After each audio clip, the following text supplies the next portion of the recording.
श्री शिवाय नमस्तुभ्यम, हर हर महादेव। श्राद्ध पक्ष की शुरुआत 17 सितंबर से हो गई है, जो कि पूर्ण 2 अक्टूबर को होगी। और जैसा कि आप सभी को पता है, श्राद्ध पक्ष हमारे पितरों को समर्पित होता है, हमारे पूर्वजों को समर्पित होता है। उनकी तिथि में हम तर्पण और पिंडदान करते हैं या फिर ब्राह्मण भोजन कराते हैं, ताकि हमारे पितृ तर सके, तृप्त हो सके और उन्हें मोक्ष की प्राप्ति हो सके। क्योंकि अगर हमारे घर के पितृ खुश नहीं रहते हैं, कष्ट में रहते हैं, तो हमारे जीवन में कई प्रकार की परेशानियां देखने को मिलती हैं, जिनमें से कुछ परेशानियां इस प्रकार हैं। हमारे कार्य पूर्ण नहीं होते हैं, बार बार घर में कोई ना कोई बीमार होता है, एक कमाओ सवा खर्च जैसी स्थिति होती है, घर में क्लेश बना रहता है, पैसा घर में रुकता नहीं है, कर्जा बढ़ता रहता है। इस वीडियो में हम आपको श्राद्ध एकम मतलब 18 सितंबर में तर्पण, श्राद्ध और पिंडदान का शुभ मुहूर्त की जानकारी देने वाले हैं। साथ ही इस वीडियो में हम आपको गुरुजी पंडित प्रदीप मिश्रा जी के बताए श्राद्ध प्रथम मतलब एकम तिथि में किए जाने वाले 2 विशेष उपायों की जानकारी देंगे। दोनों उपाय विशेष हैं, आप घर पर ही कर सकते हैं, इसलिए इस वीडियो को अंत तक देखें ताकि कोई भी उपयोगी जानकारी आपसे ना छूटे।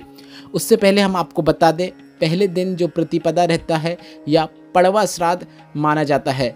अगर आप श्राद्ध प्रतिपदा मतलब एकम तिथि में अपने किसी पूर्वज के लिए, पितरों के लिए श्राद्ध, तर्पण या पिंडदान का शुभ मुहूर्त देखना चाहते हैं, तो हम आपको बता दें 18 सितंबर को तर्पण करने का जो सबसे पहला मुहूर्त है वो कुटुंब मुहूर्त है, जो कि सुबह 11:50 से दोपहर के 12:39 तक रहने वाला है। यह पहला मुहूर्त है, सुबह 11:50 से दोपहर के 12:39 तक।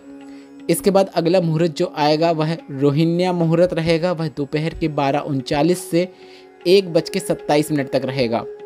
इसके बाद एक और मुहूर्त है जो कि दोपहर में है, वह 1:27 से 3:54 तक रहेगा। तो जो मुहूर्त है वह 11:50 से सुबह दोपहर के 3:54 तक रहने वाला है। इस बीच आप श्राद्ध एकम का तर्पण कर सकते हैं या फिर आप जो भी पूजन पाठ करना चाहते हैं श्राद्ध पक्ष का, एकम तिथि का, वह इस समय के बीच कर सकते हैं। अब हम आपको गुरुजी पंडित प्रदीप मिश्रा जी के बताए वे 2 उपाय बता देते हैं, जिन्हें आप श्राद्ध पक्ष में अपने घर पर ही कर सकते हैं। गुरुजी ने श्राद्ध पक्ष में एक शिव महापुराण कथा वाची थी, जिसका नाम देव पितृ शिव महापुराण कथा था। और इस कथा के पहले दिन की कथा में गुरुजी ने 1 चुटकी आटे वाले विशेष उपाय की जानकारी दी थी। उपाय को वीडियो के माध्यम से भी समझाने का हम प्रयास करेंगे।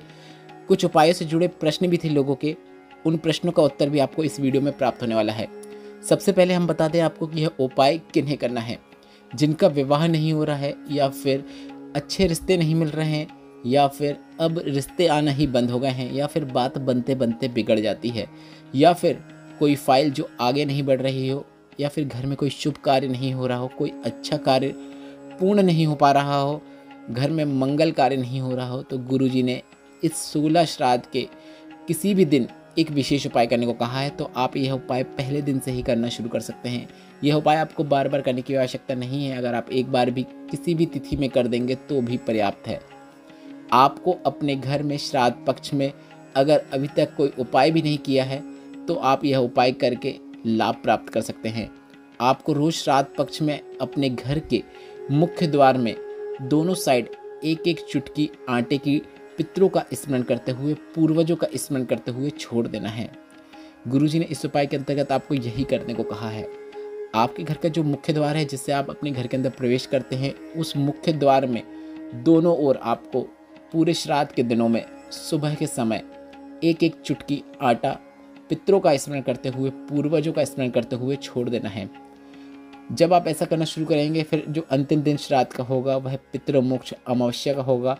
और उस दिन शाम को आपको अपने घर के नज़दीक में कोई नदी, बावड़ी, तालाब के घाट में दीप दान करना है।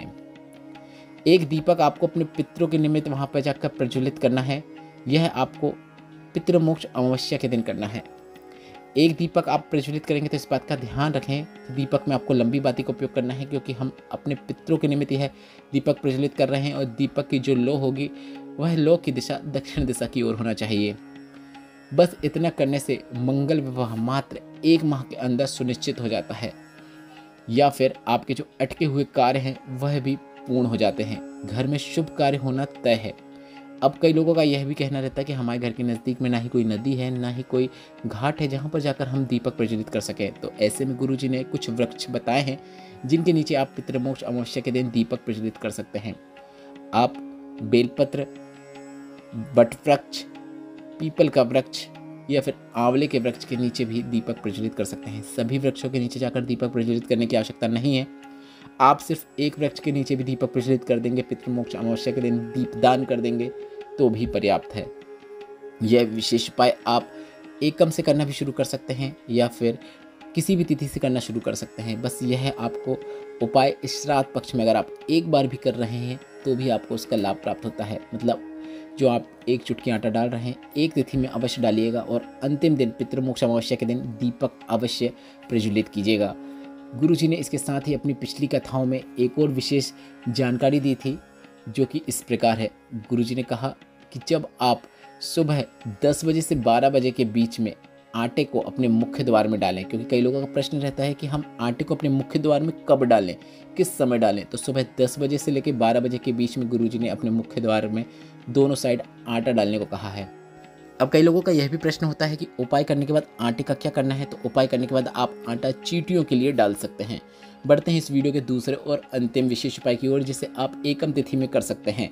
श्राद्ध पक्ष में अगर आपके घर में गंगा जल हो तो आपको एक विशेष उपाय करना है। श्राद्ध पक्ष में आपको तुलसी के क्यारे के पास जाना है, एक कटोरी तुलसी के क्यारे में रखना है और दूसरी कटोरी से आपको गंगा जल अपनी हाथ की अंजनी में, मतलब अपनी हथेली में लेना है और वह जल आपको जो कटोरी आपने तुलसी के क्यारे में रखी है उसमें छोड़ना है।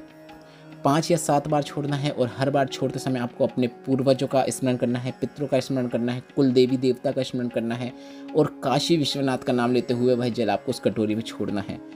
अब कई लोगों का प्रश्न रहता है कि उपाय करने के बाद कटोरी में जो जल है उसका क्या करना है। तो उस जल को आप उसी तुलसी के क्यारे में छोड़ सकते हैं। गुरुजी ने कहा अगर एक तिथि में भी यह विशेष उपाय आप कर देते हैं तो आपके जो पूर्वज हैं उन्हें पिंडदान और तर्पण की आवश्यकता नहीं होती है और पितरों को मोक्ष की प्राप्ति होती है। आपके पितर तर जाते हैं और यह उपाय आप अपने घर से क्लेश को दूर करने के लिए, अटके हुए कार्य हैं घर में तो उसे पूर्ण करने के लिए, या फिर घर में क्लेश होता है, आपस में बहुत लड़ाइयाँ होती हैं, या फिर घर में पैसा नहीं टिक रहा है, एक के बाद एक कोई बीमार पड़ रहा है, तो यह विशेष उपाय आपको श्राद्ध के किसी भी एक तिथि में तो करना ही है। आप एक से अधिक बार भी कर सकते हैं।